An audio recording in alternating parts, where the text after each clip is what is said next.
loud. Okay. So I was trained in animal communication many years ago, and I took the full 2-year course with Communication with All Life University.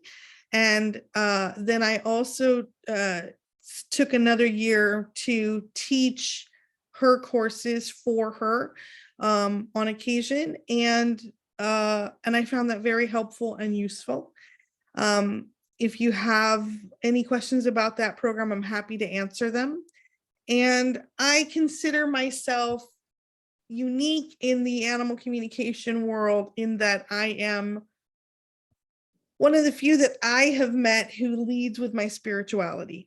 So instead of leading with only the animals, I expect the people to be connected and in spirit first. And then we start moving and transforming in that way. There's lots of ways to stay in touch with me. So we have a private Facebook group, private sessions, and courses, of course. We've done the introductions. So you will see a lot of this kind of messaging on my social media posts, etc. I believe that when you feel that there's a big imbalance in your house, like a woman just called me in a panic who I work with fairly often, just before this call was supposed to go. And I was like, I literally have 3 minutes. And one of her dogs is acting very odd. And I said, yes, I feel pain there, but I'm not meditative and I cannot help you with that way. But right now, but I can tell you there's pain. But I also know, and she knows in that house, that there is a lot of trauma at the moment, physical trauma and worry. So I always ask my students to be focusing a lot on self-care and balancing the energy of the house. And sometimes that can be difficult to do, as some of you know, if you've just recently brought in a new animal and no one in the house is feeling balanced or calm.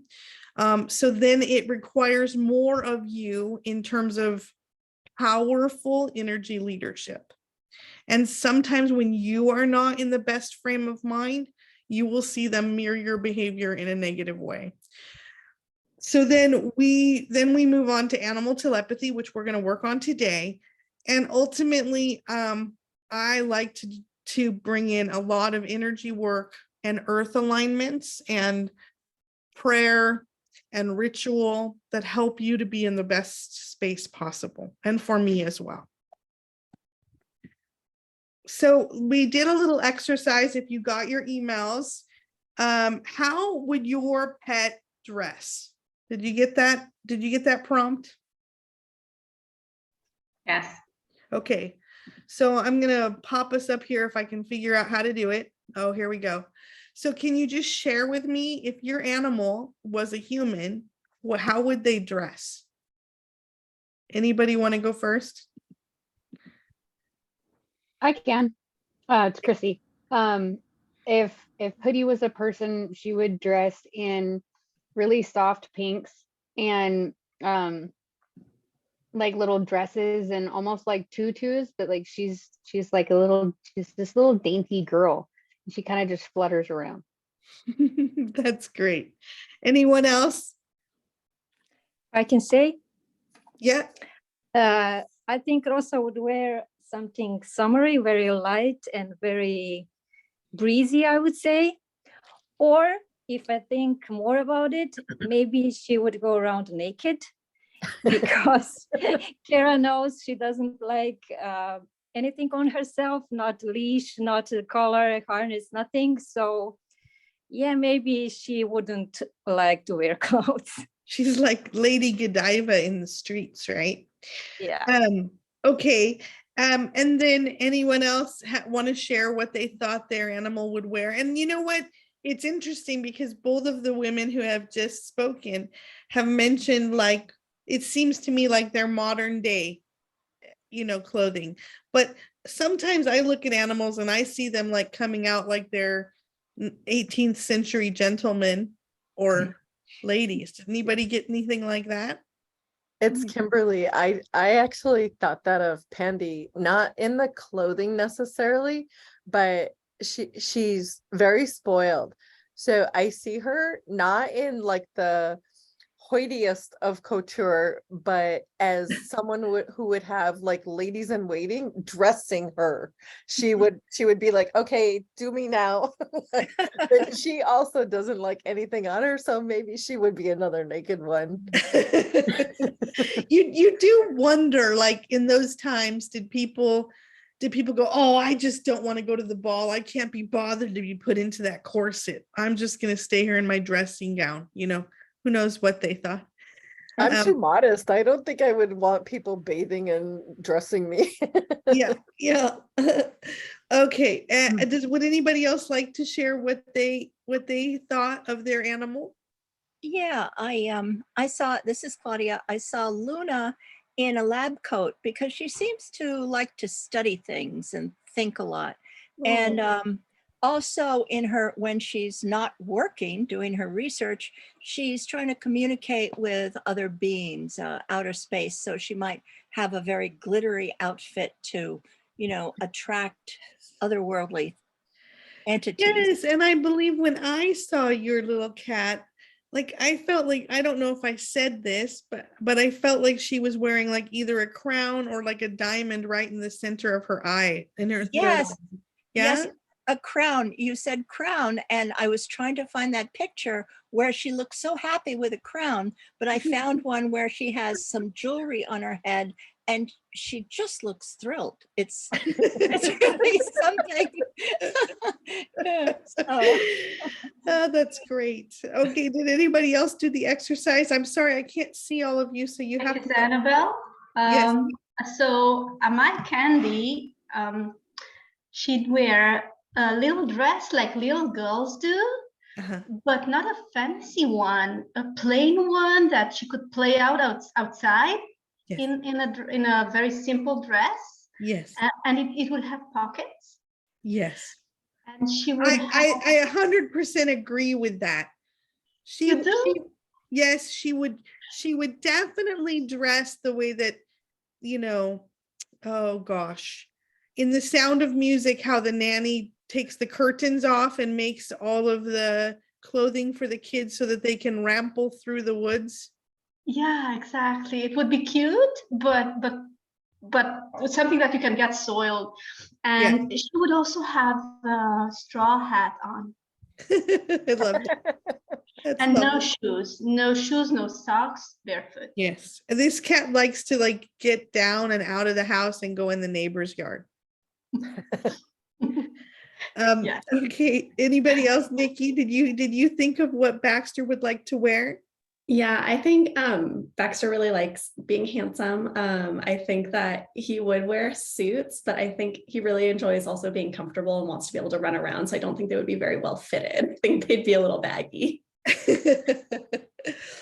I think he'd probably wear suits and then just sweatpants. Yes. Between the two of those. Okay, great. Has anybody else not been able to share yet? Kathy, did you want to share?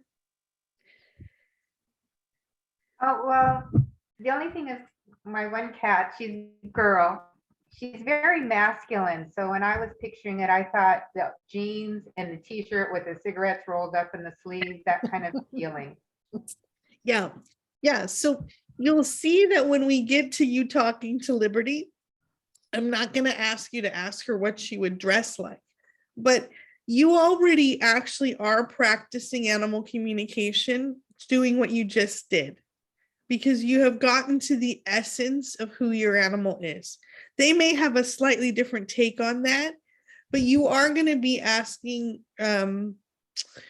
Liberty, what's her personality, right? And that may appear to you in a clothing manner. It may not, but that's one way we get that muscle working. Okay, if I haven't skipped anyone now, I'm going to move on. Is that all right? I haven't skipped anyone, I hope. Oh, I was going to say, I think my dog, Tansy, she would be like in a red cat suit. She just, and possibly, a cape, like a superhero. That's awesome. That's great. And I had a cat named Tansy for 19 years. Wow. I love that name. She's like a cat. She's a dog, but she's like a cat. Thank you. Okay. All right. So we already talked a little bit about the fact that you're already communicating. And when you are having challenges with your animal, bodies hold more than physical pain. So if you have an aggressive or an anxious animal, you should always take them to the vet first and ask for the vet to palpate for pain. And if the budget allows, they may not be able to see everything, right? Just from touching along the sides of the body or under the belly. But if budget allows, even doing an ultrasound and certainly doing blood tests, because if hormones are off, they can be very tired or they can be reactive. So that's always where you start. But there are also energy techniques that you can do at home, or people you can hire to help you with acupressure, acupuncture, and different things that also balance our more stressed out animals. So let's talk about, and if you've been a client of mine, you've heard this over and over again, but you're probably not very well practiced at it yet. I want you to flip the script and change the movie. So whatever, if you have a problem with your animal, and I don't care if it's behavioral or it's illness, I want you to imagine that it's different or better. Okay. If they know they're sick, for example, and all you're doing 80% of the time is thinking about how they're sick and, oh my God, they're acting different. Like the woman I was talking about this morning. In part, her animal is not well. I agree and believe with her, but she does not have a lot of other things to focus on in her life, this woman. And so every small thing that goes on with this animal is in hyper focus, right? I am not telling you not to worry about your animal. I don't want you to not worry about your animal or pay attention. But even when you know there is something wrong, you need to send them both energetic messages that it's all right and actual mental movies, because that's mostly how they communicate. They read your mental pictures, they feel your stress. So when they know that you're irritated with them because they chased the dog again, or the dog because it chased the cat, and that happens, say 5 to 7 times a day, it starts to affect their self-esteem. And then sometimes they do it more because they're like, you already don't like me. So why don't I just keep being a pain in the ass? Because at least I'm getting attention. It's not good attention, but it's attention. Just like a small child will do. If they need attention and they're not getting it in a positive way, they will amp it up. Also, if they're sick and you're only worried about being sick rather than focusing on energetic health, imagining that broken organ being repaired or the leg being repaired, they get more worried about themselves and their own body. So stop today communicating what you don't want to happen. It is far easier for me to say that than it is for you to do that. Because if you have a reactive dog who walks down the street and loses his brain every time he sees another dog, you will think to yourself, screw Kara, she's wrong. I sent mental messages 25 times this morning and we're on this walk and he's still losing his head. But what was your tension like on that lead before you left that day? Like, is he feeling your stress radiating down the arm? Is he anticipating because you're anticipating? And the hardest part is when the bad activity is happening, while you are redirecting, while you are breaking it up, your energy needs to remain firm, which is where we get back to my first pillar of understanding of, if the humans involved are not powerful and strong, meditative, connected to the earth and to the sky, or whatever you believe in, and feel that their home is their own and they are in charge, then your animals will react as though there is an emergency all the time. Are there any questions? Okay. So the hard part is when you are experiencing the drama or the trauma of an illness, continuing, you can have a negative thought, you can be upset, but you have to revert yourself to, I am upset, but I'm going to send this image instead. If you take nothing away from today other than this, you control the energy field in your home. And managing that well makes for happier and healthier pets. Now, I'm going to take a side note because I know some of you who are on the call and how many animals you have, and or like you've said you've tried to add animals and it hasn't worked out. Maybe it has worked out, for example, like maybe it is that, you know, a dog wants to be alone for the remainder of their life. So it hasn't worked out because that's what's supposed to happen. If you are in a situation where you feel like your house is chaotic and out of control for you, there are two things you can look at there. Number one, now I want to be very careful how I say this, so please do not take offense at this. It's a position, it's not reality. Do you guys understand when I say what I mean by that? It's Yes. a position, it's not reality. Do you understand? Okay, so we all have crappy things happen to us in our lives, right? Everyone, right? Yep. Really bad, some, right?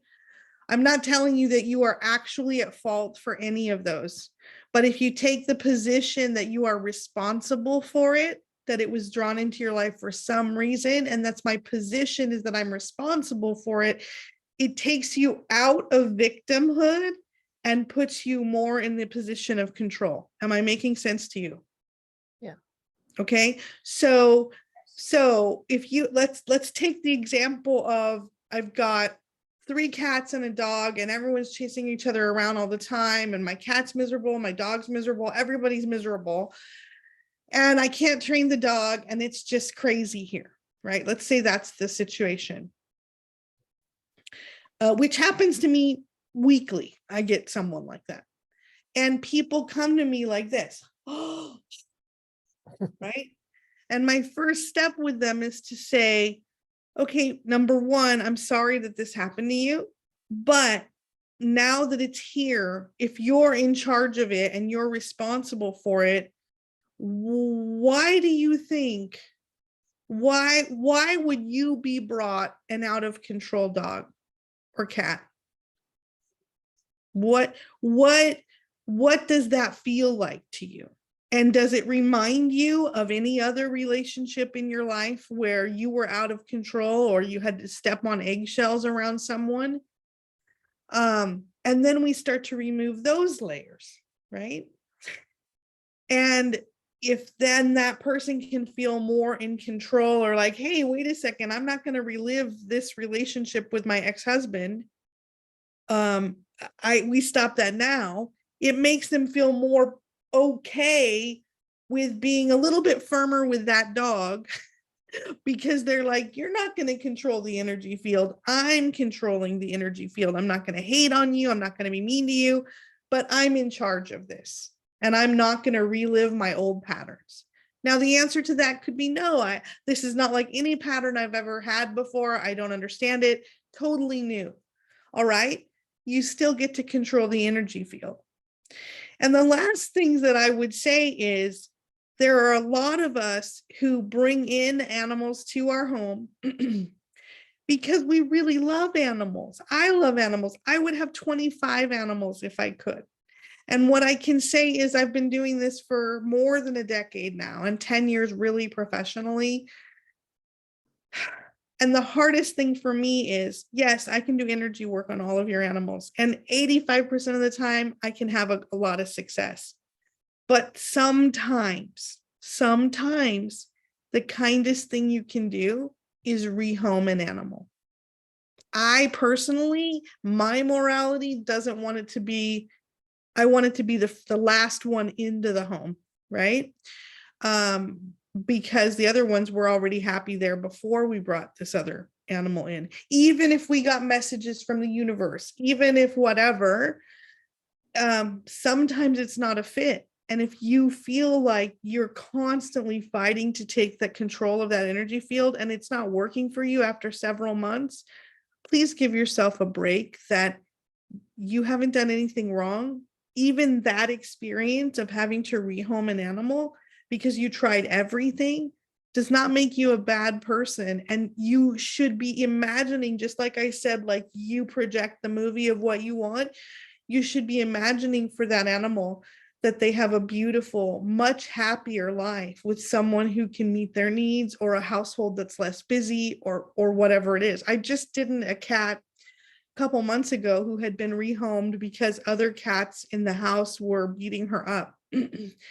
And she is, in that case, she probably would have been the one I would have kept, and I would have rehomed one of the younger cats, but that didn't happen. And I met her in her new home, and she was just with an elderly couple, and they were doting on her, and she had never had that experience in her life of being the only cat and to have whatever she wanted. And she was a quieter, sweeter natured animal, and she was living her best life. So don't feel always when you have to rehome an animal that you're actually failing. You may be giving them the best gift. Which, does that sound contradictory to you, that I'm telling you you can control the field, but at some point you might need to not try? Am I confusing anyone or disappointing No. you? Makes Completely sense. understood. I've had that exact experience with a foster. Yeah, like I love them all, but they're not all meant for me. Or even for me to keep them is selfish because I love that animal so deeply, but Liberty does not, for example. So is it fair to Liberty to keep that animal if I've tried everything else? No, right? Okay. So secret number 2, you have the power in your own hands, or even in your own mind. Honestly, when you see me doing energy work on your animals, you'll see me doing a lot of this and clearing. That's for me. They don't really need me to do that, but it reminds me where I am in the physical system and the chakra system. And with just a little bit of learning, you can begin to release pain and emotional pain from your animal. One of the first things I like to tell people to do is, if you don't have this book, it's a fabulous book. Can you guys see that? Can you read it? Wheels of Life. Wheels of Life. Anna de Judith. It's a really good primer on chakras. If you cleanse your animal's chakras every day, they will have a lot fewer health and emotional problems. And also, for those of you, I feel like there are people on this call who have animals who are prone to arthritis or who are getting older. I don't know if that's true or not, but what I like to do is I pretend that I'm an archaeologist, and I just, in my mind, I kind of make a little mental map of their skeleton, and I go through and I dust it as though I'm dusting bones inside their skeleton, and I concentrate on the areas where I feel there's arthritis when I'm watching them walk. And I imagine my guides cleaning off the arthritis.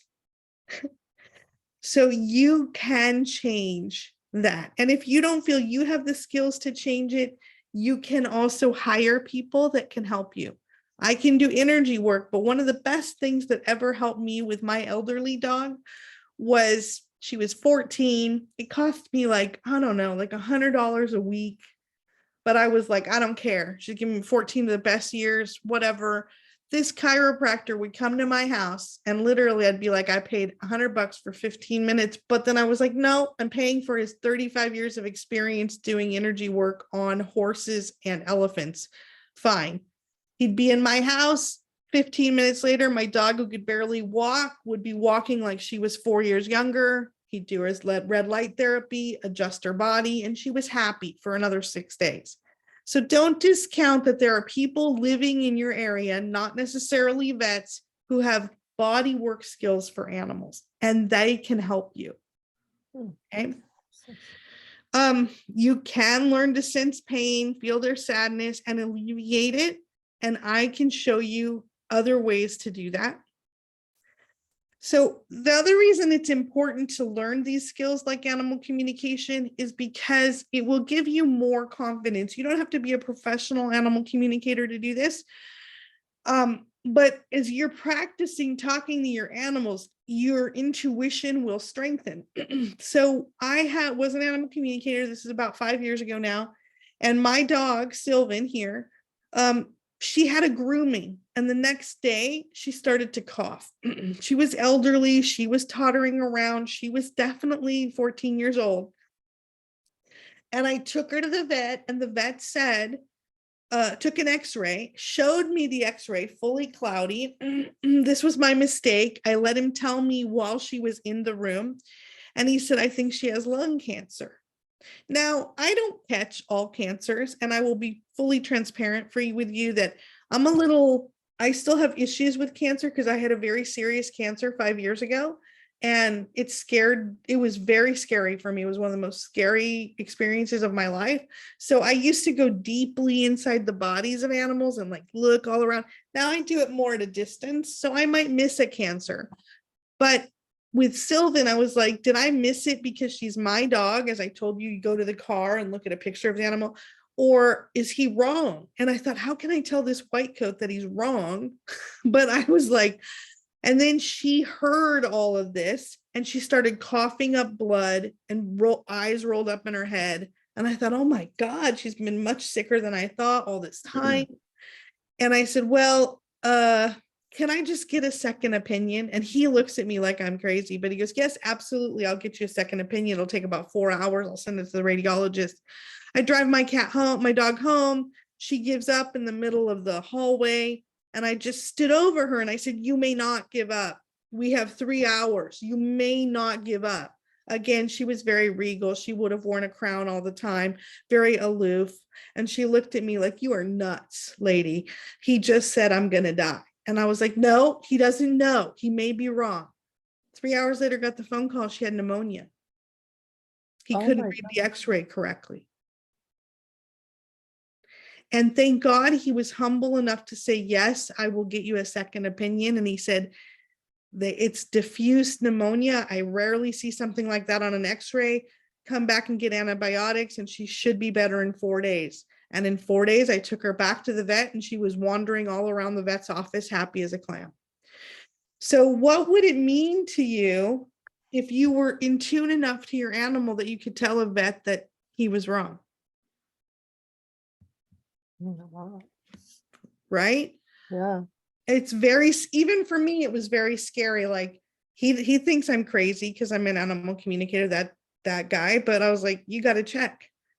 And in the case of this horse, Jake, his owner came to me because she was referred by my friend who I help her to win races and stuff like that with her horses, not races, but shows. And this woman came to me and said, well, you know, my horse is clearly in pain. He pees on his own belly. We don't understand it, but he's been under doctor's care for 4 months. There's a vet at the stable and there's a vet at the hospital. Nobody can figure it out. I said, I'm not a horse person. I don't know if I'm going to see anything. I don't even know their anatomy very well, but I will ask him. So the horse showed me under his stomach somewhere. He showed me like a big round fiery circle. I don't know what that means. I don't even try to know what that means. I just say, he says that there's a big round fiery circle that feels like it's infected and burning underneath his stomach. And that's why his penis is up all the time, because a horse should drop their penis to pee, right? And she's like, okay, fine. So that day she went down to the stable. She told her trainer what I had seen. The trainer, and I thought, let me just tell you, I thought this has to be crazy that 2 vets wouldn't look under a horse. Nobody effing looked under the horse. Ever. Wow. So they go look under the horse. He has an infected belly button. They clean the belly button out and he's on the road to recovery. Like his penis dropped immediately. And he was like, tongue out, doing all those relaxing things. So you can do this too. It's not a magical gift, right? Chrissy will tell you none of this is magic. It's study and meditative, becoming grounded and trusting yourself. Okay. Lots of self-trust, lots of self-love. Yes. That's right. Lots of self-love. You know, it took me a long time to be public that I do this because I had a very important and successful career in public relations and in the technology field. So guys doing semiconductor chips or digital media or Microsoft.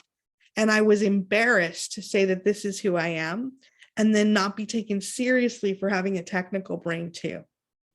So it took a lot for me to get to this point sitting here with you and say, this is who I am. It doesn't come overnight.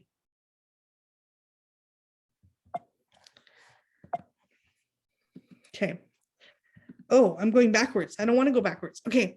So I think we've kind of talked this. I don't need to talk too much to this. I just want you to be able to converse with your own pet and to hear their voices in your head. And, you know, funnily enough, after you do this for a time, they start to kind of, they know you can do it. So they're like, shut up. Because I don't walk through my house. I don't know about those of you who are psychic, but I don't walk through my house with open channels all the time. I'm busy marketing, talking, doing my meetings, grocery shopping. So my dogs have to sometimes break through the clutter and they literally will be like, stop, I'm talking to you. And I'll be like, oh yes. Okay. What's going on? But it is the most awesome thing to just be sitting in another room and go, the cat's at the front door, hun, can you please let her in? Or the water dish needs to be filled. Can someone go do that? My favorite story was always Snow White, you know, and my favorite story was always Snow White because I love those little dwarves and I love the jewels, but most of all, I love that she got all the woodland animals to go to that house and clean the dishes for her. Right. So that's the kind of life you will live if you invest in learning this. My dog Liberty did chastise me a few months ago and looked at me and goes, I'm so bored. And I was like, what do you mean you're bored? You went on 2 walks today and you're gonna have another one tonight. You think all we need is walks? We sit here all day waiting for you to be off of that computer thing.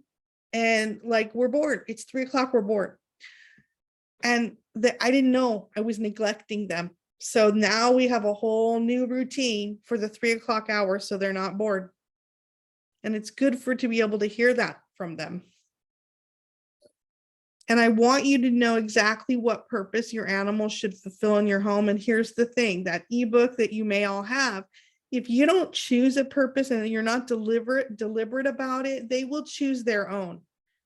And the purpose has to be very carefully considered because it has to match their personality, but also the needs of yourself and other animals in that home. Okay.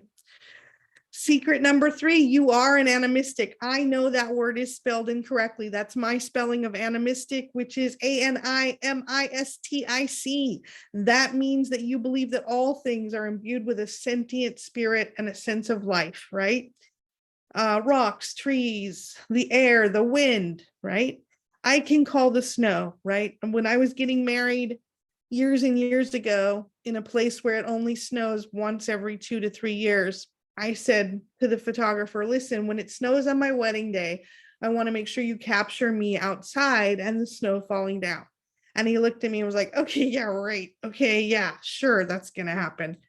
I was getting my hair done on my wedding day and I rented a bus to take people from the hotel to the church 8 blocks away because I knew it would snow and half my guests were from California and they wouldn't know what to do. And that snow started hitting my window.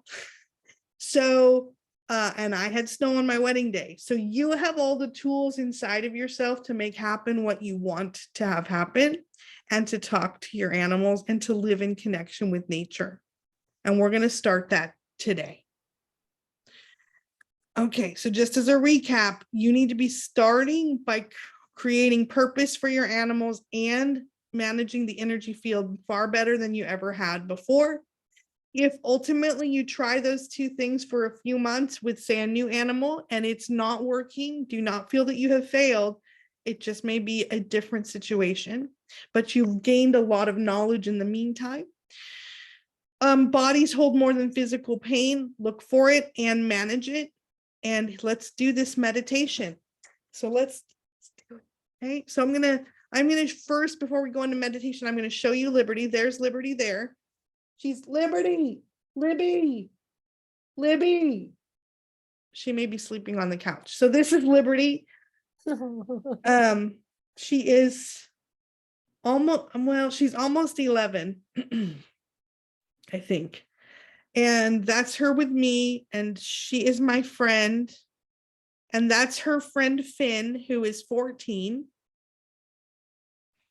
Isn't he cute? Stinker. And that's her other friend Gemma at the top, who is 13. And the way the order of the house is, Finn came first. I call him the gateway dog drug. And then Gemma came, and then Liberty came. And the thing is we're failed fosters twice, but it's like those 3 dogs, I foster a lot, but those 3 dogs just kind of automatically looked at each other and were like, when Liberty came in, she was very nervous. And within 6 hours, they told her like, hey, it's a good place. You can chill. She'll probably keep you, just wear her down. And I heard them do that. And I was like, oh, I got to wear my husband down now. And I did. And then she got to stay. So this is my son, Liam, who's just off to college this year. This is my husband, Chris. And this is Liam 2 years ago. So what a difference 2 years makes in a kid, right? And that's my youngest son, Alexander, he's 14. Liam is 18. This is Celine the cat, and she is 7. Okay, so I want you to get your journals out right now. And I want you to kind of write down what I said. I'm sorry I didn't say it correctly, but I want you to get down. Liberty is 11. Gemma is 13. Finn is 14. Alexander and Liam, she sees sometimes now, not all the time, but he's home right now. And my husband, Chris, who is 51, and I'm 53. Okay, just write that down. Because if you were going to do a reading, you would want to know everybody in the house. And also how animal communication is different than like pure psychism is, there's a leg up a true psychic has, I think, in terms of being able to see the full future and the full past of an animal.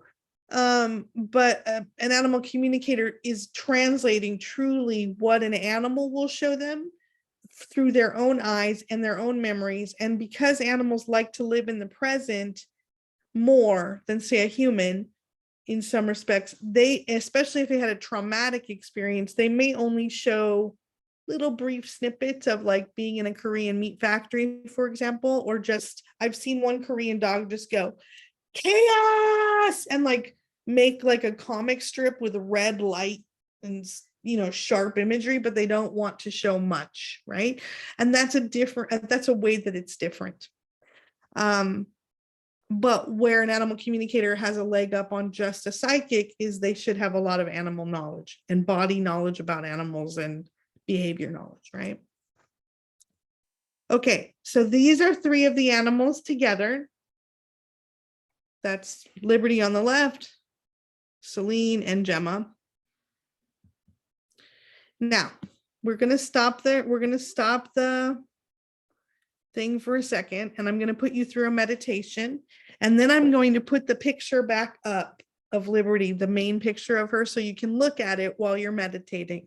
Like, we're going to go into a meditation now, live. Then I'm going to tell you, okay, I'm putting Liberty's picture back up. When you're ready, open your eyes, look at the picture as you need to, and I'll give you 5 minutes to ask 3 questions. Now, on your journal, here are the 3 questions you're going to ask. First of all, you're going to ask her for permission to talk to her and tell her that Kara sent you. And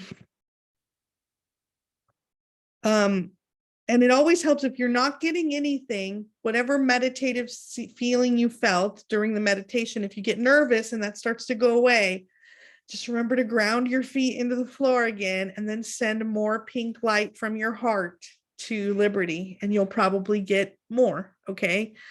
But whenever you feel like I'm getting nothing, ground yourself again, okay? You're gonna ask her, what is your personality like? And then you're gonna say, what do you love? Can you give me a couple of things that you love? And she'll either show you pictures or she'll something, or she'll talk to you, or she'll make you feel something perhaps. And then you can ask her, what do you think your jobs are in the house?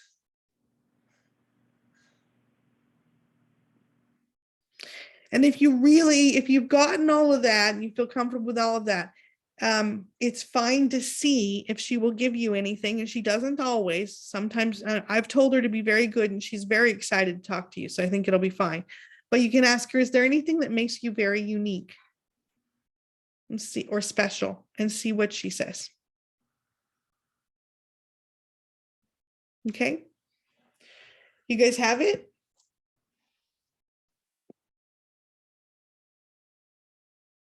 And here, I'm going to give you a tip because we have advanced people on this call. I'm going to give you a tip.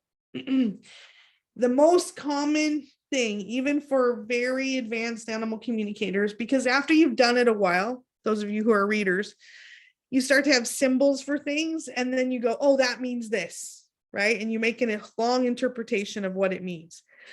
When I was a very young animal communicator, I saw something, a purple something on an animal, and I said, oh, she has a purple blanket that she loves. It's fluffy. And the woman was like, she didn't have any purple blankets. I was like, okay. And that's the other thing about doing this work. You have to be okay with being wrong, because you will not always be right. You just won't. Intuition is 80%. If we shoot for 80, we're doing really well, right? So that, and then I felt embarrassed, like, okay, that lady left the reading at a fair and I was wrong. And then she came back like 20 minutes later and she's like, well, we don't have a blanket, but like, here's her. And then she had her dressed up in a purple, like fleece jacket. And I'm like, I should have just said I saw purple fabric. So you want to really look at what you see and go, I saw this. I don't know what it is, but I see plaid or whatever. Okay. All right. So now I want to have you put your feet on the ground. Kara, Yes. if we're not comfortable extending our feet to the ground, I prefer sitting in a cross-legged position. Is that okay? Girl, sometimes I lay down. Doesn't matter what you do. All right. Doesn't matter. Okay. I kind of want to lay down right now, but I'm not gonna.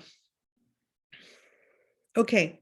So, think of whatever guiding force, source, God, goddess, whatever it is that you believe in, and ask them to be with you here now and to take away your fear. So this can just be joyous and fabulous and so fun. You're spending your Saturday morning with me. Thank you for that time. Let's not let this be a test you have to pass. It's an experience. That's all. Okay. And I want you to imagine underneath your feet, there is a ball of golden light. It's nice and warm, and it warms your feet. And it looks like it's like if you could break it up into little pieces, it would be molten and it would be worth billions of dollars because it's just pure gold. You send a stream of that golden light down to the center of the earth, to its molten core. And when that light connects with the molten core of the earth, you're going to pull a strand of the earth's grounding energy and twist it and pull it all the way up your golden light into the balls of your feet. And now we're going to pull that energy into our feet and up into our calves and to our knees. And stop for a minute and breathe in. To breathe it up. And I want you to see if you can feel any tingling, or the feet may feel warm, heavy. That's all good. And if you feel nothing, you are not wrong. It's just see if you can make your senses believe there is some golden light in your body, okay? Now you're going to pull that golden light up with another inhale into your hips. So if you were outside of your body looking at your body, you would see that your feet are still connected to the ball, that ball of golden light underneath feet and then all the way down to the center of the earth. But then your body would be golden and filled with light, golden light, all the way up into your hips. Now you're going to breathe in again and pull that light all the way up into your chest. Ooh, it feels nice in there. You're doing a wonderful job.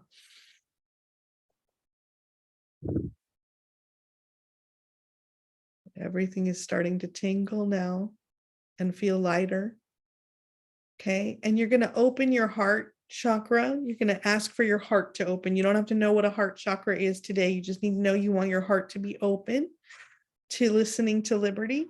We're going to push that light, that golden light, into our shoulders, down our arms, and into our hands. And in the center of your hands, there are healing chakras, and they are going to tingle with golden light, because now this light is activated and you can use it on your own animals at your own home to sweep energy off of them that's causing them stress. You are magical. You are magic. Now we're going to push that golden light up into our head. So now if you were to look at your whole body should be a light. Back, front, center, sides, hands, golden light. Now, because a lot of you are worried right now, we're going to say from our ear, you're going to pull out from your ear. Okay, all these thoughts I have that I suck at this and I'm going to get nothing. That's great. I have all those worries and I'm going to throw them out to the left side of my aura. I'm throwing them out. That can come back later. The fear and the self-confidence problems can come back later. But for now, I'm going to believe that I can do this and I will hear something or see something or know something of value. And I'm going to push that golden light up and out my head. And I'm now going to send it in two streams. So listen to me very carefully. I am a column of golden light. You are a column of golden light. The main portion of that golden light is going to fall in front of me into my feet, into the front of my feet, and connect with the source of light underneath my feet. Okay, and it's going to start a circuit of golden light that just keeps running through my system to purify it. The other one strand is going to go up into the sky, into the heavens, and you're going to connect with divine energy. And we're going to ask from, I look at it as silver, so it's different from the gold. And we're going to ask that silver energy to come into our body and into the center of our being, into our stomach or lower intestine area, and connect with that golden light strongly. So we're getting both earth and sky energy in our body. But meanwhile, then that's all you have to do with that. You keep imagining this golden circle of light. Breathe it in, push it down your head, out your head and into the earth. Connect it back up through your feet. Good job. Breathe it in, out your head, back down. Like a weeping willow, you have a branch of yourself that connects down to the earth and to your feet. And breathe it in.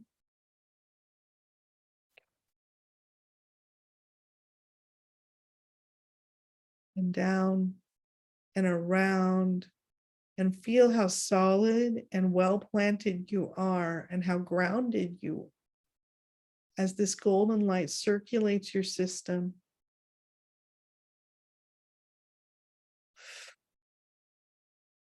Good job. Now, I want you to imagine that heart chakra is opening up. And I also want you to imagine your throat chakra, which just sits in your throat. It's a turquoise colored light in Indian medicine. You want that to be open. So you just ask for it to be open so you can communicate well. Your heart chakra, your throat chakra, and then your third eye, which sits just slightly above the center of your eyebrows. I want you to imagine, it's always been helpful to me to imagine my own eye looking out at the world.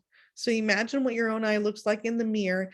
Open your third eye looking like that, because this is the source of intuition for many of us.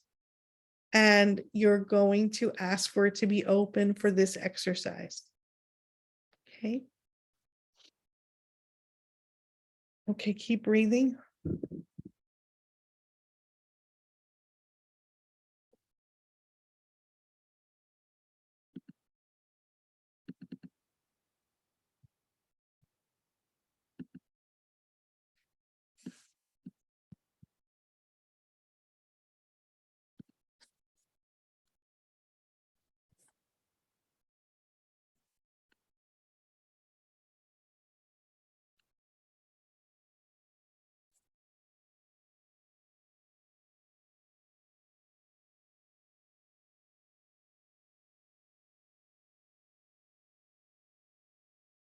Keep breathing.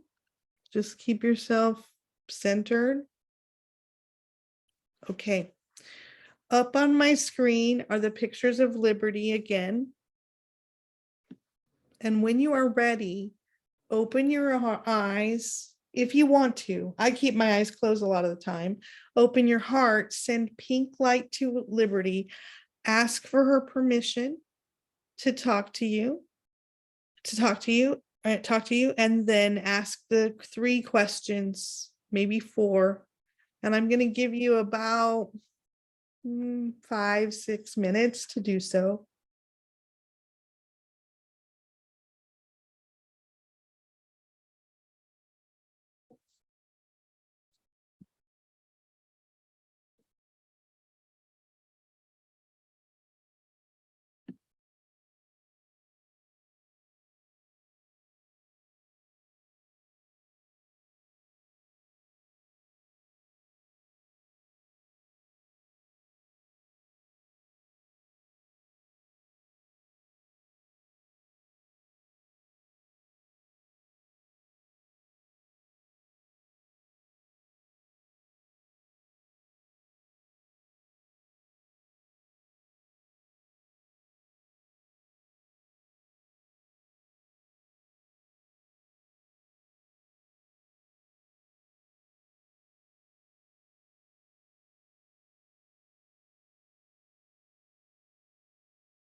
Okay, we're gonna get ready to wrap it up now. So you'll want to say goodbye to Liberty and thank her for her time.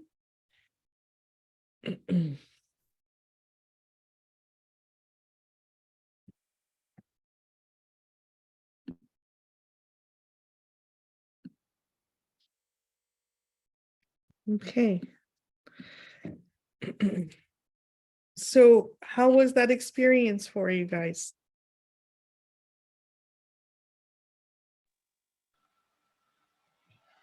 Good. Okay.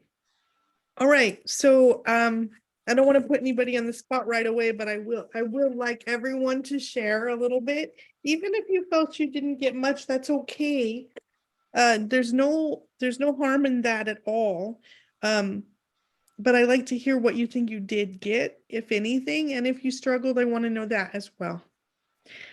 So we can share, and it's important to share because you want to see that you want to see that you've all probably talked to the same animal. Let's see. So that's why we do the sharing. Okay. Not everything will be the same for every person, but there will be similarities. Okay. All right. So is there anyone brave enough to share now? Sure. I'm Okay. Claudia. I can do that. Yep. Yeah. Okay. So I'll just go through the answers. Liberty is very steady, no mood swings. And they also call me Little Buddha. I am in joy most of the time. And what does he love? I love all of life, also a red ball. 3, to keep his job, I guess, to keep events on track, to remind Kara and family, to see the joy in the rough events, to share good vibes. And then 4, well, I am a master, many lives it took. Also, I chose to be on this plane again, to be and embody joy. So that's it. Okay. 1 second. You said something there a moment ago. Oh.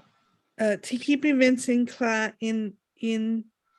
Oh. track, and then after that you said something about master to chose to be on the plane again. Is that right? Yeah, that I'm a master, and and it took many lives, and also I chose to be on this plane again, to be and embody joy.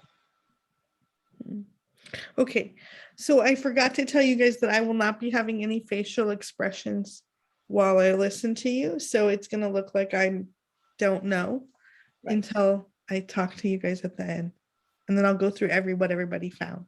Okay. Thank you. Okay, Kathy, would you like to go? Okay. And Liberty is a female, by the way, but her energy is very masculine. So if we didn't know what her sex was, we would say she's more masculine in nature. Okay, go ahead. Okay, I got that she's nosy in 2 different senses. Like she wants to know what's going on, but she also leads with her nose. Like she burrows under the blanket, or she'll burrow under your hand or arm. But she leads with her nose. She's very smart. She knows what to do, and which makes her chill, because she just sits back and watches, and she doesn't worry about anything. She loves her family. She loves music, and Blue Velvet came up, and I'm thinking the song Blue Velvet. But she loves being acknowledged for being good. And her jobs are to notify when the mail or a delivery has arrived, or someone's at the door. And of course, what makes you feel special? What makes you special or unique? And she just says, because I am. That's all. Okay, thank you. Thank you. All right, who would like to go next? Emma? Yeah, so I got more sort of physical things from her. So I felt quite a lot going on between her wrist and her elbow on her right leg, and in the back of her rib cage on the right as well, right through to her chest. I felt I just felt she's very connected to female energy. So she connects well to you. I think you have got a masculine energy in the household, if you don't mind me saying so. So some of the stuff she told me was a little bit personal, but I think the gist of it is that she knows you all very well. She likes to observe. She finds, you know, she's not understimulated. She finds everybody, you know, is giving her what she needs. So that's good to know as well. And what's her job in the house?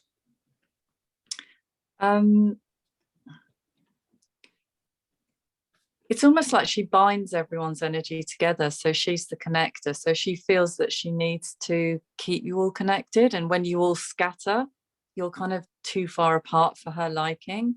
And she prefers to just kind of round you up and get you all back together. Okay, thank you. All right, Monica, would you like to go?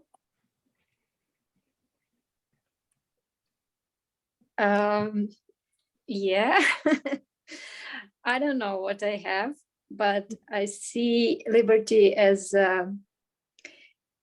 happy and funny little girl. I think her job is to make you all in the family happy and to somehow keep you together.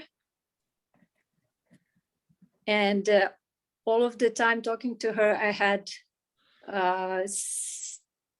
strong senses in my heart, some tinglings, and so I don't know how to say it, but I have it in my heart. And when I asked her if there is something that makes her unique, I had a sense of some kind of who in my right ear. What? So, can you say that again? What? You had a what? like A who? some, yeah, I don't know. Yeah, that's pretty much it, I think. Okay, remind me of that if I don't remember on the way back. Okay, thank you so much. Did you do better than you thought you would? Little better, yes. Good job. Thank Okay. you. All right, Annabelle, would you like to share? Yes, my challenge here is with reading what I wrote because I can't see very well recently, so even my glasses aren't helping me. So please bear with me while I try to figure out what That's I wrote. okay. And I'm using my phone to read what I wrote. So that's what's going on here. I apologize. So to the first question, what is she like? I sensed, I picked up suspicious. She likes to size up people before she makes an opinion. She needs to examine who the people are and then she decides whether to trust them or not. And she needs to be shielded. And she's very playful. And the second question, what she likes, I got a bunch of kind of simple kind of answers, like, and each one I made a lot of question marks because soup, and there are question marks, meatballs, chewing on a stick. And I got that she likes to bark a lot, not because she wants to bark at something, but rather for self-expression. So she just likes to express her own voice by barking. She enjoys the sound of her voice, as so to speak, but in a good way. Like, here I am making a sound.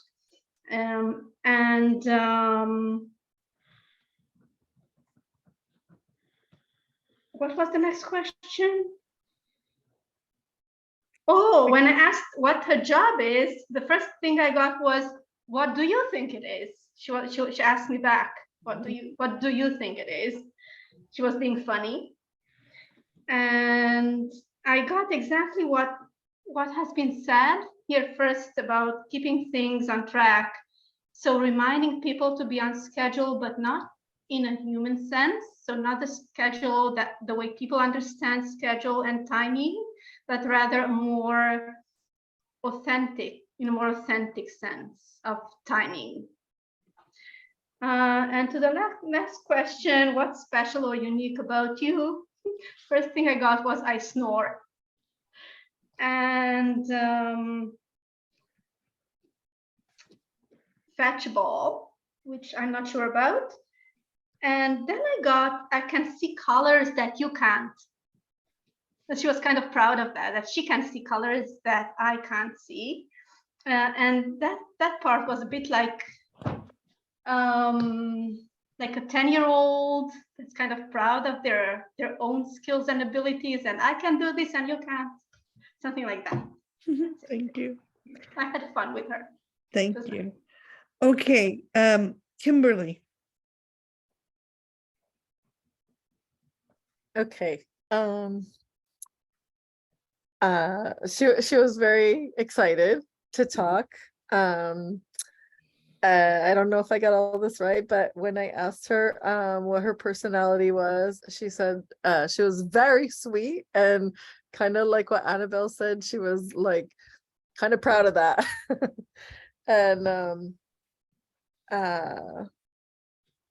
I asked, what do you love? And she said she showed me like, I don't know if it's a backyard or what, but like it kind of looked like a backyard, and like running in circles and chasing a ball. And I think it maybe was Alex playing with her. I couldn't really tell. I asked her what her job is. I don't know if she has some connection like closer to Alex than the rest of the family, and also to the cat than the rest of the dogs, but she told me she was a protector, and that she wrangled the family and protected especially the cat and I think Alex. I said, what do you love? And she showed me her licking your face like incessantly. And then she anticipates treat time. I don't know if you do that every day, but she loves treat time. That's like her favorite time. And what else did I write? We ended up saying the top in the house and what makes you special. Yeah, I think that was it. Okay, thank you. Mm-hmm. Okay, Chrissy, No Pants Priestess. Okay, so when I get messages, a lot of times they'll come in like movies. So when I asked her what her personality was like, I got the image of Bruiser from Legally Blonde, where business oriented, but still kind of like a valley girl, like prances around type thing, just like larger than life personality in a tiny little package, very kind and compassionate, but she's a star. When I asked her what she loved, she said mama, and then she showed me a clip from Beverly Hills Chihuahua where the little itty bitty baby Chihuahua has like this fluffy squirrel in her mouth. So there's a toy that she very particular that she likes the most. Job in the house. She said that she keeps people on track. But she's also like kind of like the mediator. She's like the peacekeeper. I got a lot of Libra energy from her. With like a dash of Capricorn energy and a little bit of Virgo too. She has almost like this Mary type energy, Mother Mary, or her Sarah, or Magdalene, just this Christish type energy, like Syrian starseed to me. And I didn't get to the last question, but the unique one, but yeah. That's okay. All right, thank you. Okay, Nikki. Okay, so when I asked what her personality is like, I saw a very energetic, wiggly, excited dog, but then I also saw like a lot of candy, which I kind of interpreted as like, I'm the sweetest. And then when I asked, what do you love? I saw like a little red squeaky ball, cuddling, and then maybe kind of like swatting the cat a little bit. And when I asked what she thinks her jobs are, I saw a princess costume, but I also kind of saw her like cleaning up, like eating food off the floor, kind of putting things away. All right. Has anybody thought of something else that they got that they forgot to say? Yes, she told me that like the protecting, it's like she doesn't go out and hunt snakes or rats or anything like that, but there's something about her that keeps the pests out somehow. Like she keeps the unwanted creatures out of the home. Okay. All right. Are you guys ready for me to give you my feedback then? I forgot to mention, I also sense that she's very sensitive. Okay. Sensitive. And something about that she likes children, but I'm not sure about that part. All right. If I've forgotten something, go ahead and ask me. I'm going to concentrate mostly on the absolutely correct. So if you don't hear me absolutely affirm something, it may be that, no, that's not exactly accurate. Okay. Or it's not my perception, but understand that we're asking an animal their perception of themselves.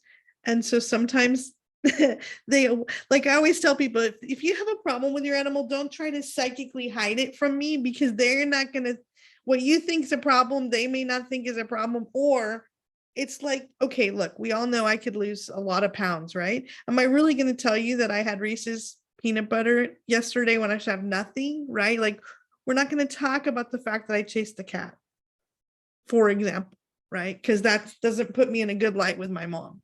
So those are the kinds of things that you need to be aware of. They don't lie, but they like put their best foot forward. Okay, so Claudia, Liberty, no mood swings. She has mood swings, but she is a very loving Zen-like creature when all is right in her world. Now, many people mentioned a ball. And I'm going to tell all of you right now, she plays with no balls at all, ever, like barely. But there is an interesting piece to that, in that I thought, like, I went out and looked at her and I was like, something's off, like not off. Like I went out and looked at her while you guys were working, and I was like, she's trying to tell them that she's my reincarnated dog while she was doing it. So did anybody get this sense that she was like an old soul and she's special because she's her, right? So the red ball is associated with my previous dog, and she reincarnated 3 weeks after he died. And he chased a red ball for 3 to 4 hours a day, all day, every day. So the red ball is not inaccurate. She's just trying to communicate something different to you about that. And so if you were to be doing a reading with someone and something came up like that and they went, nope, my dog doesn't have a red ball, you'd be like, okay, have you ever had another dog who really did like a red ball? And then you could go back in and ask the animal, is this you, or were you referring to the before you? Are you reincarnated? So like, of course, in this very beginning thing, we're asking very simple questions, right? Because I'm teaching people who've never done it before up to like done it a lot, right? So that's not wrong. It's just, it's a detail where she doesn't have all the vocabulary words to tell all of you, I am reincarnated. But she knows if she says Red Bull to 7 of you, red ball to 7, I know what the fucking red ball is, because we had 4 million of them, and my dog could tell the difference between the red ball, the green ball, the blue ball, and we get them each individually for you. Okay. She does keep everyone on track. And let me tell you, if we are not in track, she will come up and hit you with her paw and tell you, pay attention, feed on time, go on the walk. She does this. Okay, because she's pissed because she knows that at least two of us can understand the communication at any one time, but we're not listening because we have lives and we have our shields up. And she's just like, why do I live in a house with animal communicators if you aren't going to actually do what we say? But the reality is we know she wants to go for a walk and it's not time to do that yet. And she does have very masculine energy, and I do have very masculine energy. I am the leader of my house 100%. Like, I take care of many, many things. Okay. I am the big energy, and I am not a Leo. I just am the bigger energy here. Right. Let's see. She is a master, Claudia. I'm a master. I chose to be on this plane again. That's my old dog, Jace, who you can see on my website. Okay. And I think she's actually been here one more time before that with me when I was a child, potentially, but I don't know if I'm just, doing that psychic know yourself because you want to believe something. So, and I hope she'll come again, but I don't know. That would be a lot to come again, really, I think. And then, so good job, Claudia, on all of that. And then Kathy, she is nosy. She wants to be in everybody's room. She'll go into Alexander's room, check him out, come to find me, come to find my husband. And she doesn't get nervous. She gets nervous only around unexpected noises, and she does try to protect the back of our home. So we have a pool. We don't have a yard. We have a large pool in the back of, we have a yard, but it's like kind of elevated dirt that she has to climb on. And then I can't read what I wrote. Buy something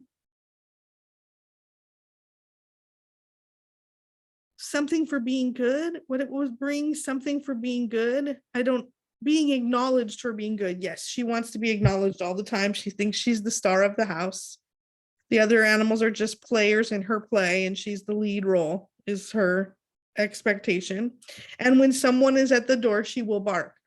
And then when you say, like, what makes you unique or special? And she said, because I am of who I am. Well, because she is my previous dog. Right. And that's a whole nother story we could waste a long time talking about, but that's a whole another story. And how she came to be here with us again.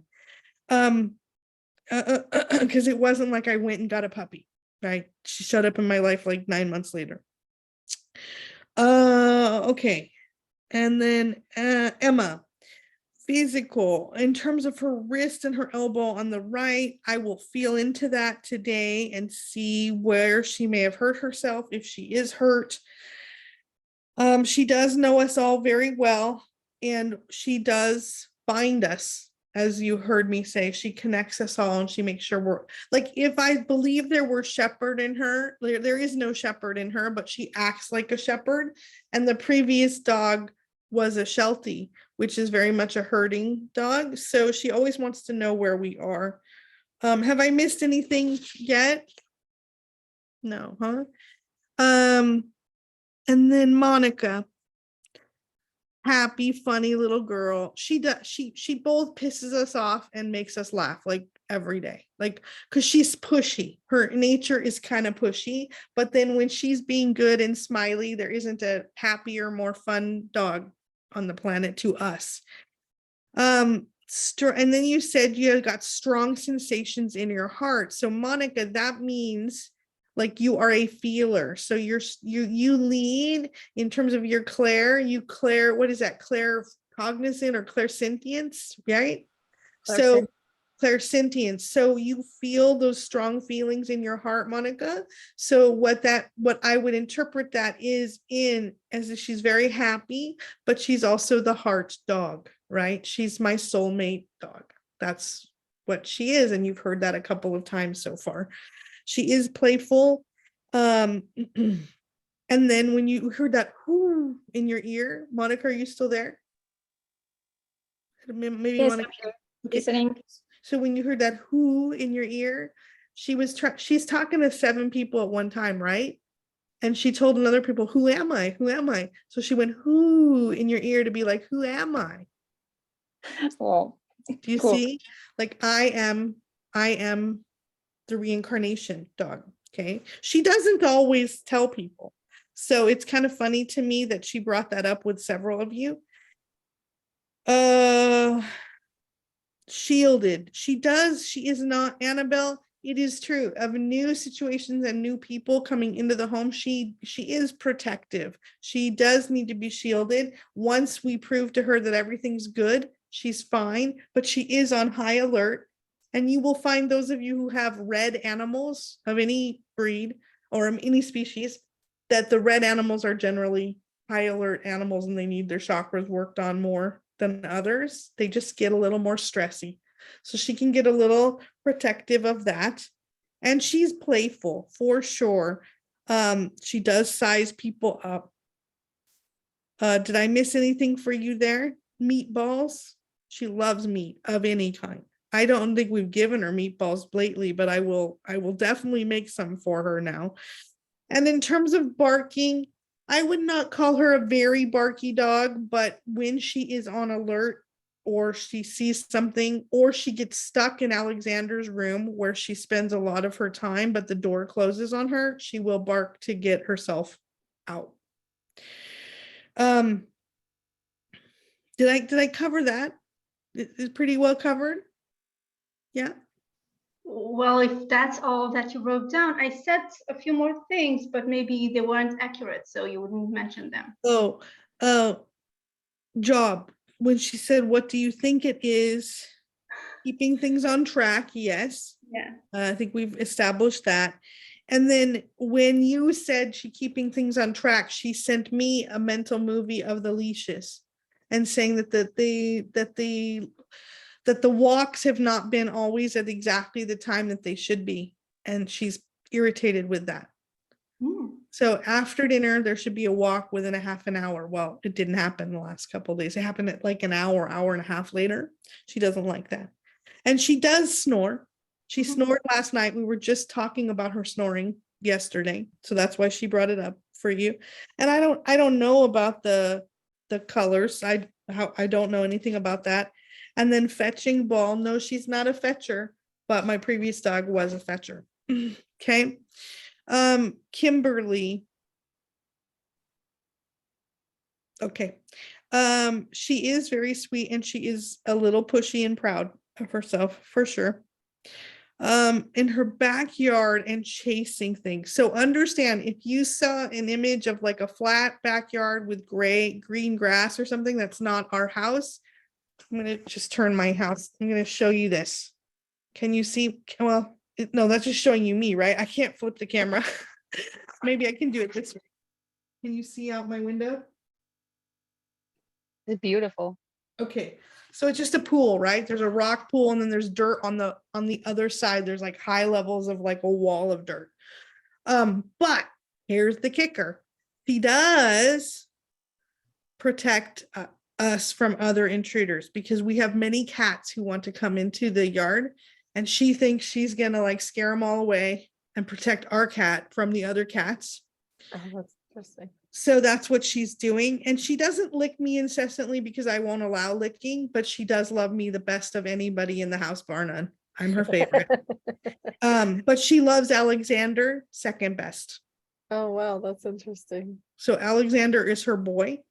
So it would not have surprised me. So she has a lot of jobs in the house, right? She's an animal communication teacher. She's sort of like the bossy one. She's the protector of some things, but she's also Alexander's nanny. It's just that she's been with Alexander since he's 3 and now he's almost 15. He doesn't need a nanny anymore, but she spends a lot of time on his bed. Oh. And she's hanging out with him while he's doing his homework.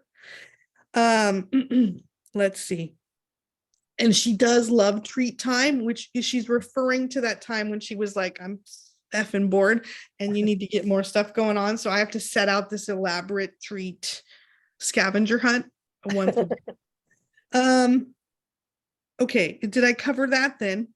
Yeah. Yeah, the backyard thing, it wasn't as much the yard as it was, does she like chase her tail or something? She was like running in circles like crazy, like zoomy energy or something. I mean, I don't see that very often, so I can't verify that. But of all the animals, she has the most energy. I think if I had younger dogs here, we just talked last night, like, should we get a younger dog because the others are older now? But she's so jealous. Like, if we brought in a cuter thing than her, she'd be pissed. So it wouldn't be worth the running about, but she would get more fun exercise if she had a younger dog. The one she likes to play with, and I'm surprised she didn't mention any other dogs. She likes to play with Finn, but he's getting older and he doesn't like her pulling on him quite as much.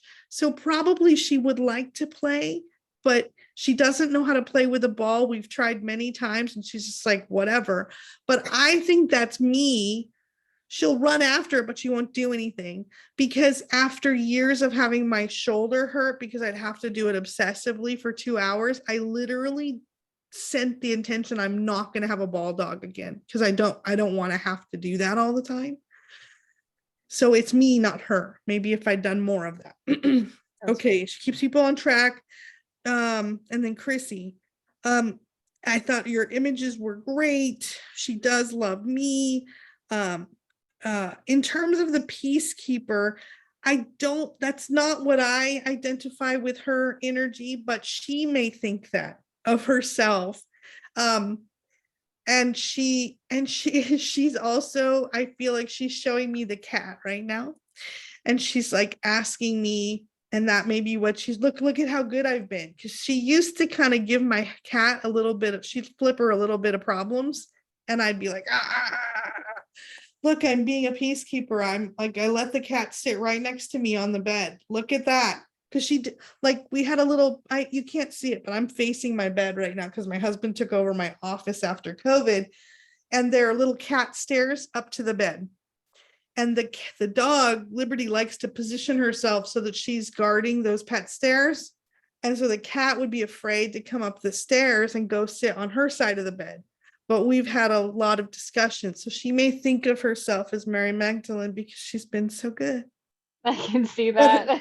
Yes, it goes very much to the deep. And I don't know, like she must have been born around like January 14th, 15th, somewhere in mid to late January. So I'm not as familiar with astrology, but I always feel like she's more fiery by nature is kind of my sensibility. I don't have her astrological chart because I don't know when she was born.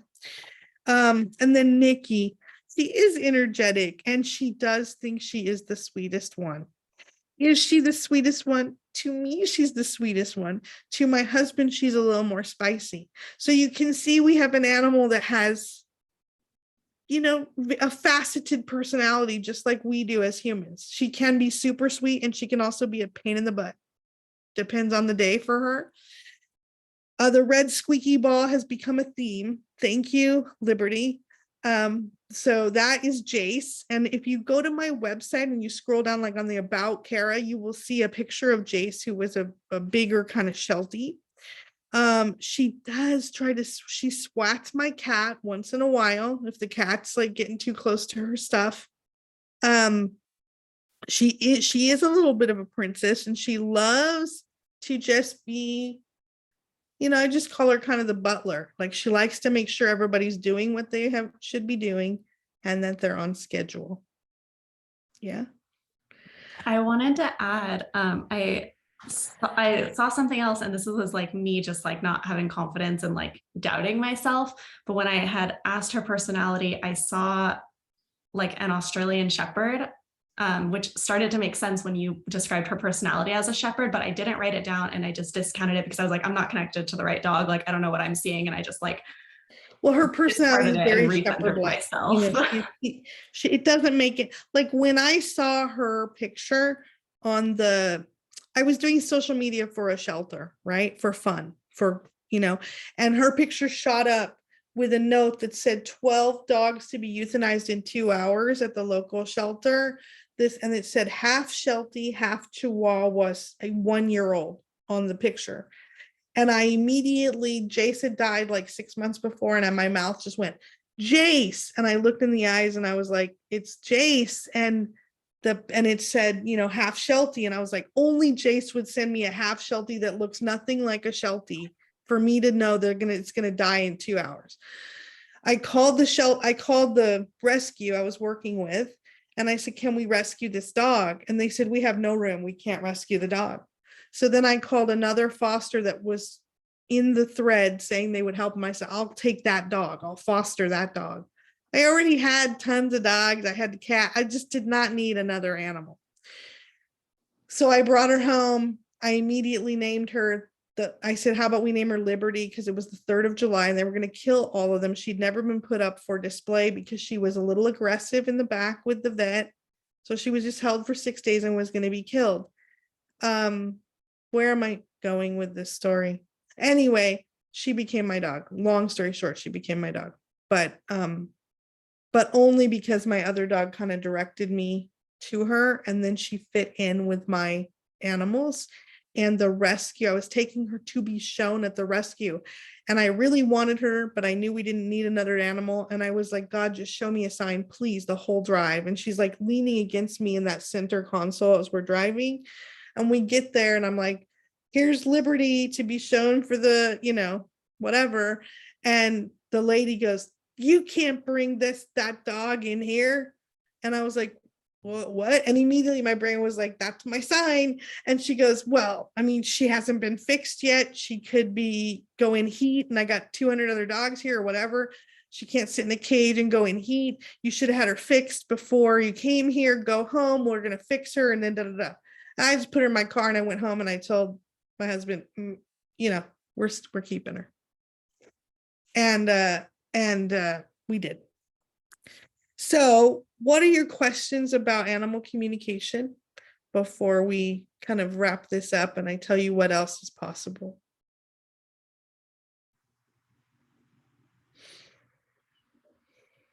I feel like someone has a question, but they don't want to say it. How do you want to they write it typically instead? show you their pain? Like, do they show it like the part of the body, or do they show it how do you interpret when they're showing you pain versus something else? That's a difficult thing to answer because it can come in different ways. And the more you practice, the more ways in which you might receive it. So you like to start asking about the aura and where the aura is depressed. And even if you don't know and you're just asking that question, your hand will be guided somewhere probably, and you'll just feel like it's down, or you'll feel like a scared animal. Sometimes it's just blown out and you'll pull it down. But you can also simply ask an animal, where do you hurt? And they will tell you or show you on their body. Or do you hurt at all? And the answer might be yes. And then you can go in and do that.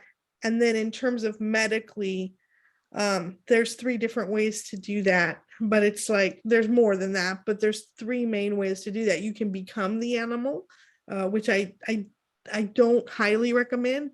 You can put them in front of you and look at them through X-ray vision, or you can ask. Okay. Right.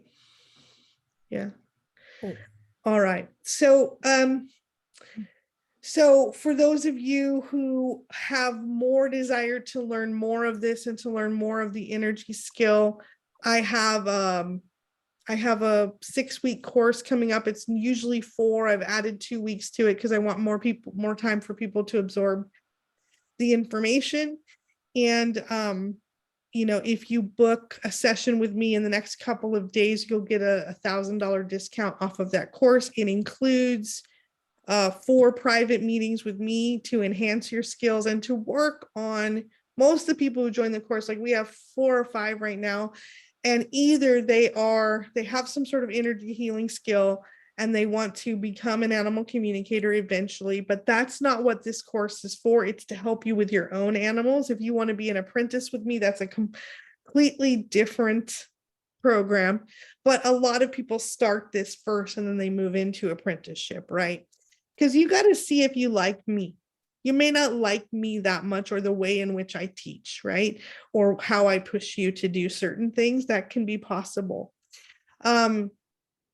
But we learn about animal communication. You get a lot of practice with all of my animals, plus animals who are people who are in the class.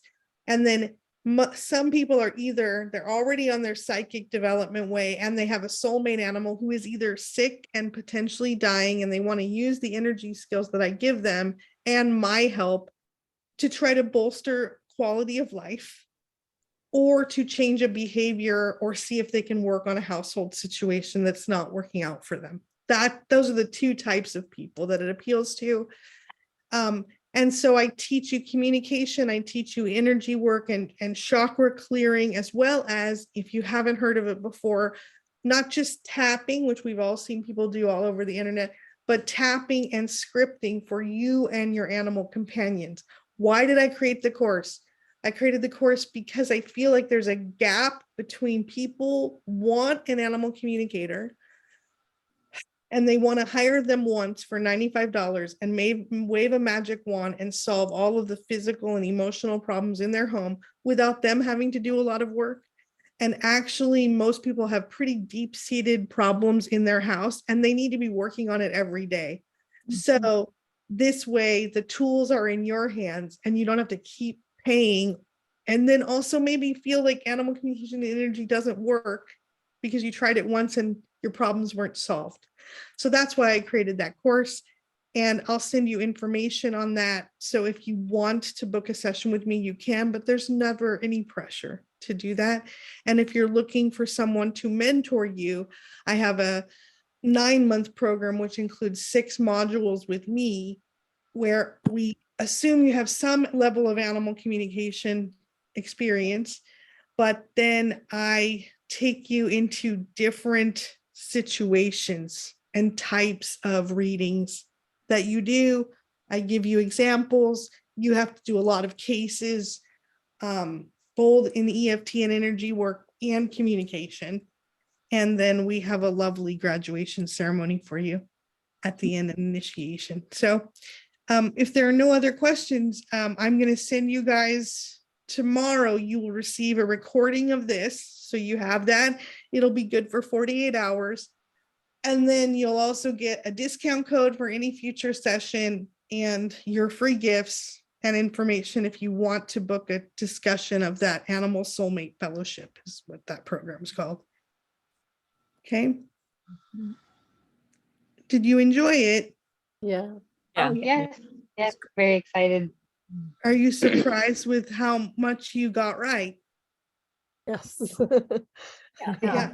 I took a picture. I can't show you right now, but I took a picture of Liberty while you guys were talking to her. And she was literally snoozing with one eye open on the couch. She's like, why are you bothering me? You know what I'm doing? And I was like, I want to show them why they need to go to a different room to talk to their animals so they don't believe I'm not connecting because Raider is sleeping. Connecting, right? You're still connecting. So what are your takeaways? Keep my heart chakra open, definitely. Keep I your think that's heart maybe chakra- been the problem. Yeah. Yeah, keep your heart chakra open. Send the pink and green light is the light of the animals, right? And then opening your third eye is really important. And also, for your anxious animals, just sweeping their bodies off a couple times a day, even if they won't sit near you. But like for Luna, for example, Claudia, pretending she's near you and then sweeping all that irritated, angry energy over the kitten off of her will help her. And then creating a kind of a golden light bubble around her so she feels protected is important, Yeah. Yeah. And Yeah. Go ahead. here's a question. At what point, how much can you influence their thinking or their behavior by communicating with them? And at what point do you finally say, oh, maybe this won't work? How do you actually know? Yeah, well, I mean, I was thinking, do you mind me sharing a little bit about your situation? Is that okay to do that publicly? Okay. Fine. Yeah. So Claudia has just adopted a new kitten that she feels very soul attached to on its own. Is that accurate? Yes. And she wanted to get a kitten because she has a cat who recently passed that was very close to her other cat, Luna. And this cat was like the big personality in the house, right? And the new cat, what's the new cat's name? Oh, Simba. Simba, she came to me about a week ago, maybe a little more, 2 weeks ago. And Simba had a different name that was a little too aggressive for the household, right? What was that name? Perseus, the warrior. Perseus the warrior. Yeah. And unfortunately, the dog isn't a fan of this new cat, and neither is the old cat. So her question is, and I think we were transparent in the discussion of this then. Mhm.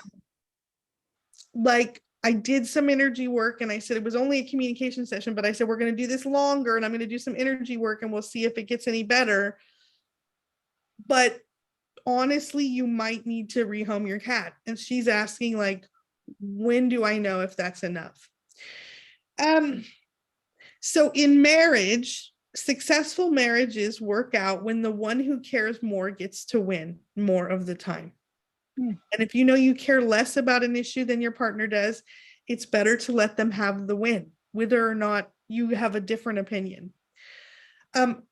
I feel like I'm going to set you up with my apprentice to do some energy work for your animals. So you don't have to pay for it, but she gets practice to see what she can move the needle on, if that's what you want.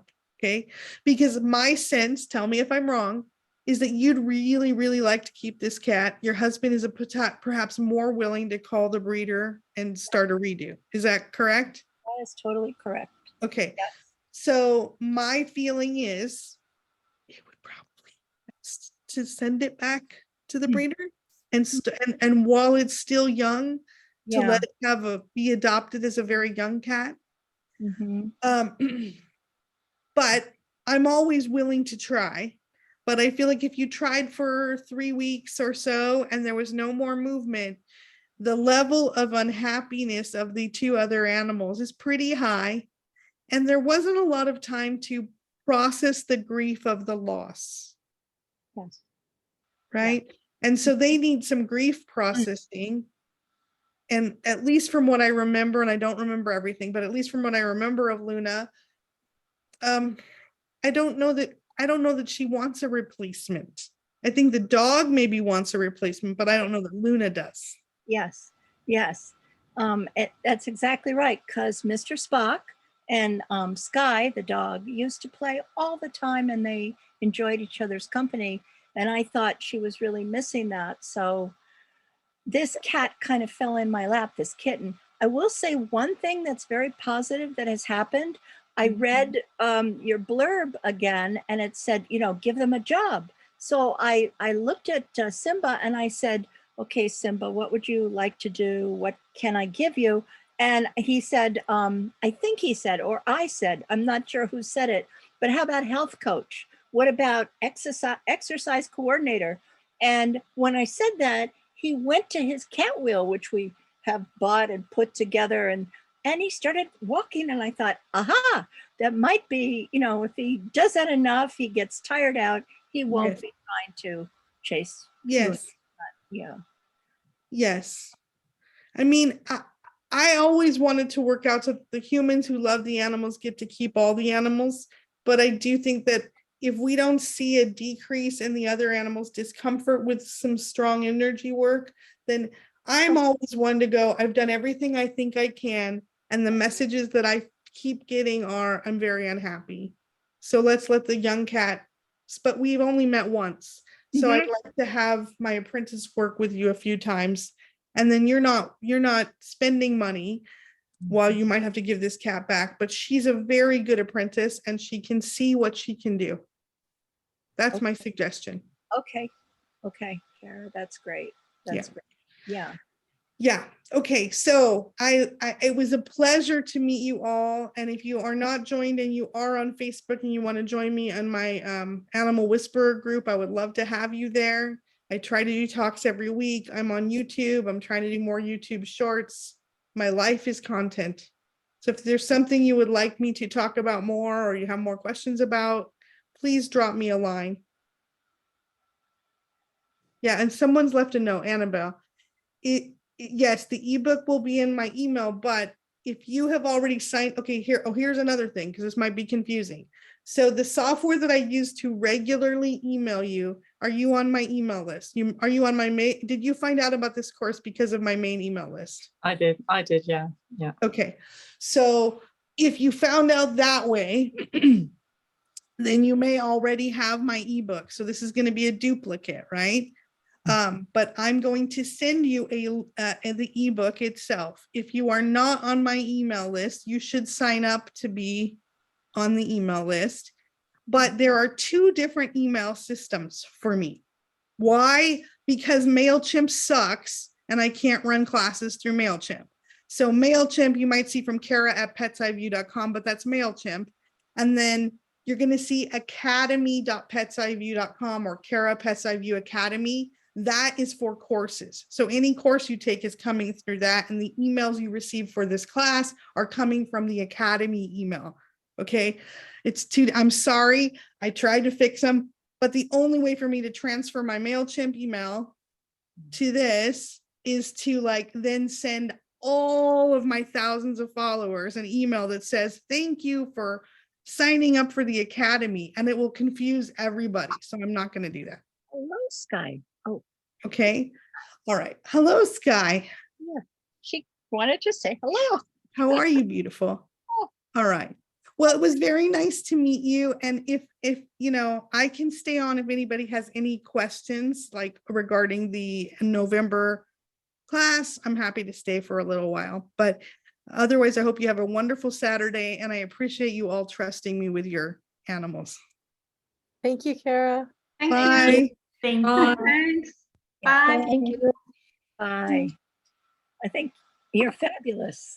Oh, I think you're fabulous too. Thank you so much. Okay. I hope to Bye-bye.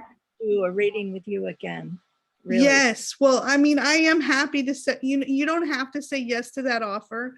Talk to your husband, but Okay. Tammy is fabulous and she needs a few more cases for me. And it would make her heart feel really good if she can make your animals love each other. But I would also say this about, here is my intuition, and I hope that I'm wrong. But the reason I don't want to take your money is because I feel like we're going to make this much progress. We're not going to make this much progress. Like we may get to a thing where they're comfortable roommates, but it's not the vision that you had in your head. So if that's going to be a constant disappointment, then, Yeah. you know what I mean? Yeah, I'll talk to Frank and I will definitely get back to you because I think you are fabulous. So, and a great teacher also. Thank you so much. That's so nice of you. Thank you. Okay. Have a wonderful day. You too. Bye. Thank you. Bye. Bye. I had questions about the class and the apprenticeship. I can show that to you. If you guys want, anybody who wants to stay for that, I can show it to you. Yes, I'm very interested in both, and the energy exchange for your time and stuff like that, so I know how to budget it. My father just passed, so I got some inheritance and I would like to invest that because I feel like his passing showed me you, so I feel like he's pushing me towards all of this, and so yeah. Well, and that's fabulous. That's wonderful. Okay, so is Annabelle, Kathy, and Kimberly, are you all wanting to learn more about the class itself too? Yeah. Okay. All right. So let me just pull that up. Give me a moment to pull it up, and we'll show it to you. Actually, I'm going to just show you the presentation I was working on because I have some pieces of it there, and then I will show you a PDF.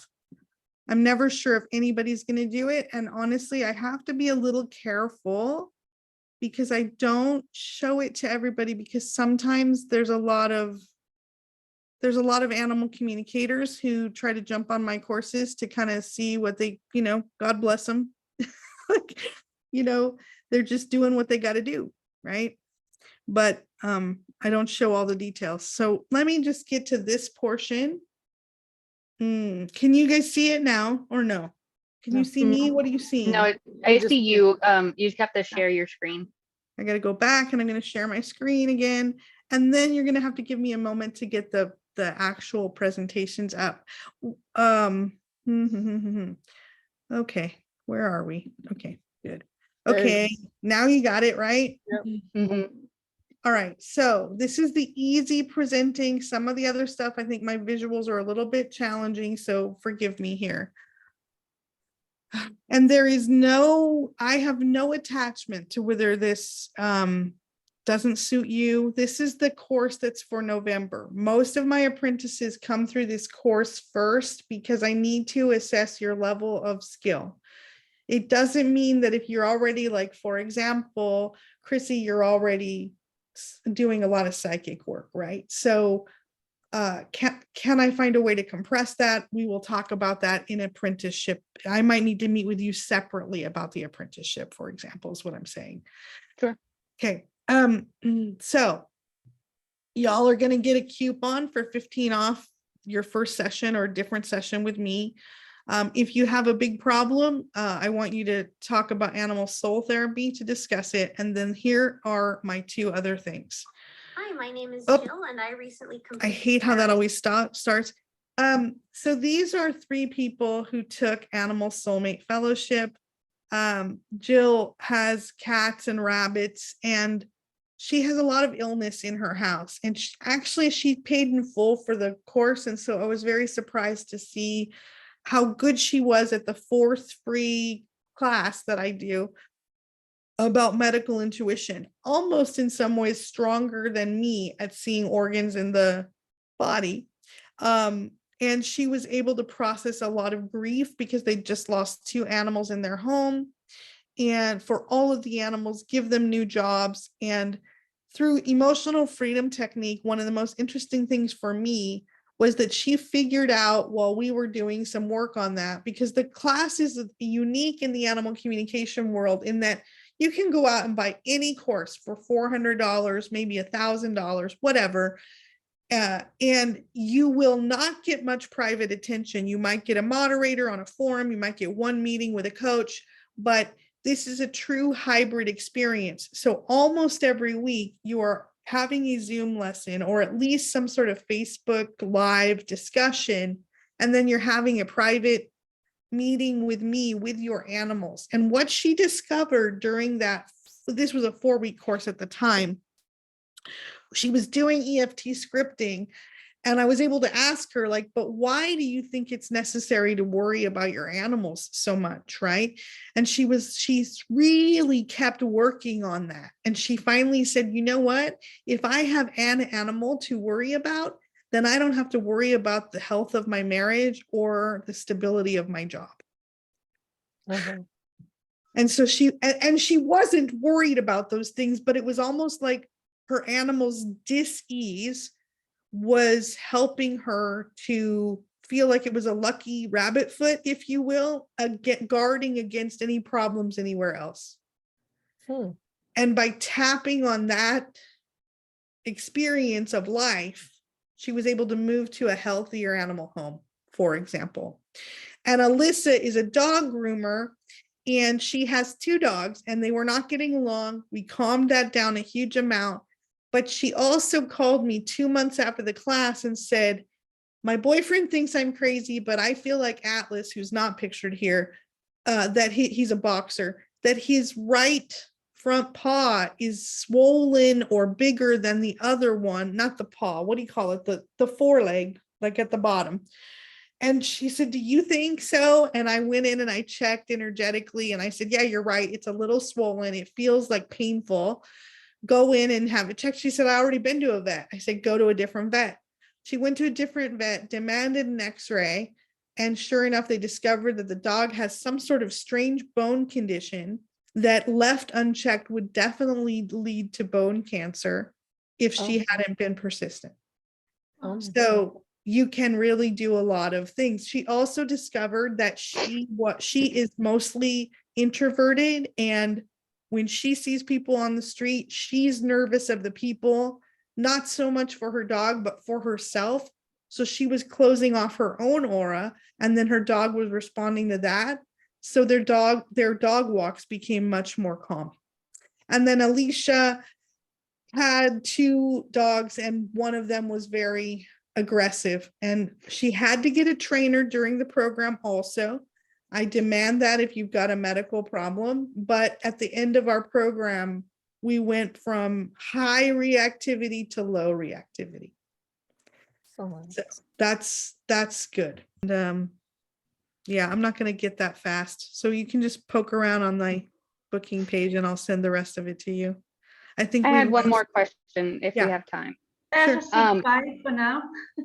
Bye. Bye. Nice Bye. to see you. Bye-bye. On your presentation on the very end, when it was talking about, you had the 4 purple columns and stuff, and it said that the price was as low as 1,500, and then if you booked a session, you got another 1,000. No, I just that wanna is the clarify. discount. That's what The I thought. Total is the just, I- yeah, yes, normally that's what I it should thought. I be just wanted to clarify 2,500. that. Okay, because just for my budgeting, so I just Yeah. need to make sure that I know what numbers Yeah. I'm playing with. So 2,500 or 1,500, depending on what you do. Okay, Yep. all right, cool. Yeah. That was it. But, you know, if you want to be an apprentice, if that's what you really want, I'm starting a new set of apprentices in January too. Okay, well, I think I want to do this first because I like doing it by steps. I'm a Virgo, so I very much Me too. and I love foundational knowledge because you can't build anything without a good foundation and good pillars. Yeah. So I just redid a 5-month astrology course and I've been doing astrology forever. So I love starting at the beginning and adding more building Yeah, blocks I to think everything. my So, insecurity is, are you going to feel super advanced and everybody else is up here at, you know, like nope. that's I have my- zero confidence in my abilities of psychicking things. So no, I as much support as I can get, I need it. So, or I would like it. So yeah. All right, well, I would love to have you. So I'll Yeah. send you guys that information. I hope we didn't bore everybody else here that had to drop, but you know, I know. Thank know. you so much. Yeah, You're thank you, welcome. Kara. Have Enjoy a your wonderful day, weekend. guys. Okay. Bye. You too. Bye.